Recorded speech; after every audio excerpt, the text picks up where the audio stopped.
Standing tall in central Kolkata, with a long history behind it, is that iconic red building. Kolkata is often called the City of Joy or the City of Culture. However, Kolkata has another name as well. It is known as the City of Palaces. During the British era, Chara was home to many grand mansions, which led to this name. But do you know which was Kolkata's first three-story building? From the rule of the East India Company to becoming the Secretariat of the Government of West Bengal, the Writers' Building has witnessed it all. Within its old brick walls and hidden corners, it carries countless stories from the period when Indians lived under colonial rule. Every power that came to govern left behind its own mark on the building's structure and administration. In today's video, I will talk about several fascinating aspects of Writers' Building. First of all, welcome to my channel, and please don't forget to subscribe. Although there are plans to renovate this old red building built by the British, its classical European architectural style still reminds us of the history of both the pre-independence and post-independence generations. In 1756, Siraj-ud-Daulah attacked Kolkata. During this attack and the conflict with the British, the famous St. Anne's Church was destroyed. After the war, however, the British government did not rebuild the church. Instead, the East India Company decided to use the site to construct accommodation for its junior clerks. By 1776, when British rule in Bengal had become firmly established, the duties of the company's clerks, known as writers, had expanded significantly. As a result, they needed to be integrated into the new administrative system. Governor Warren Hastings, therefore, established a framework for this purpose. At that time, clerks were called writers, and it was from this designation that the building received its name, Writers' Building. To carry out the project, Thomas Lyon was brought in. He was not a renowned architect.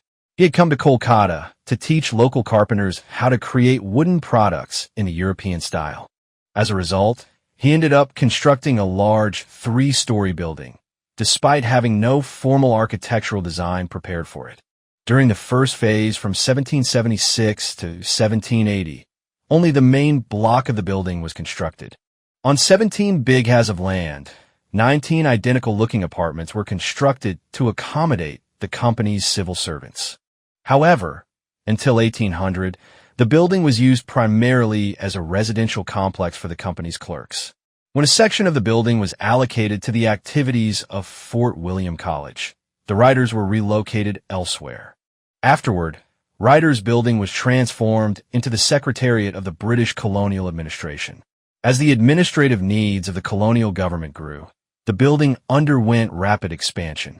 With each phase of development, new wings and sections were added to the original structure, gradually giving Writers' Building the form it has today.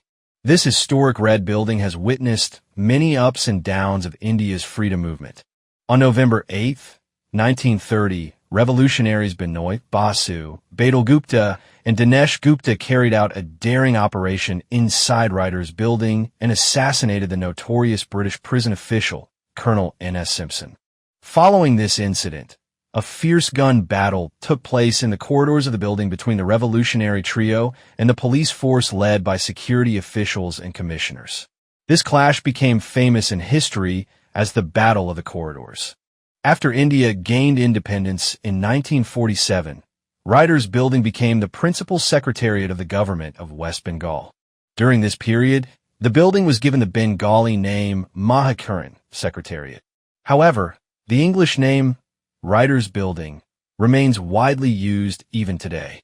For many years, Mahakaran housed the office of the Chief Minister, the State Secretariat, and several key departments of the West Bengal government. The halls and lobbies of this historic building have witnessed countless events associated with British rule, political struggles, and administrative changes. From the activities of the left-front governments to the rise of the Trinamool Congress. And through more than 2 centuries of changing history, the Red Building has remained a silent witness. After coming to power, the Trinamool government shifted the state secretariat to the modern administrative complex known as Nabana, leaving behind much of the old administrative setup. There were plans to restore and renovate the historic Red Building. The idea was to preserve its heritage while giving the structure a renewed appearance. Before the Second World War, Ryder's Building had a distinct architectural character, and there were plans to restore it to a form that reflected that earlier appearance. For this reason, renovation work was undertaken under government directives, though the process also sparked concerns among those who cherished the building's historical character and nostalgia.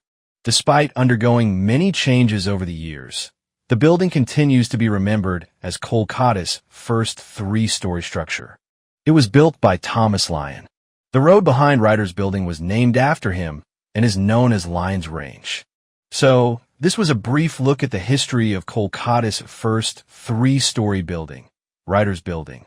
If you enjoyed this video, be sure to let me know in the comments below, and don't forget to subscribe to my channel.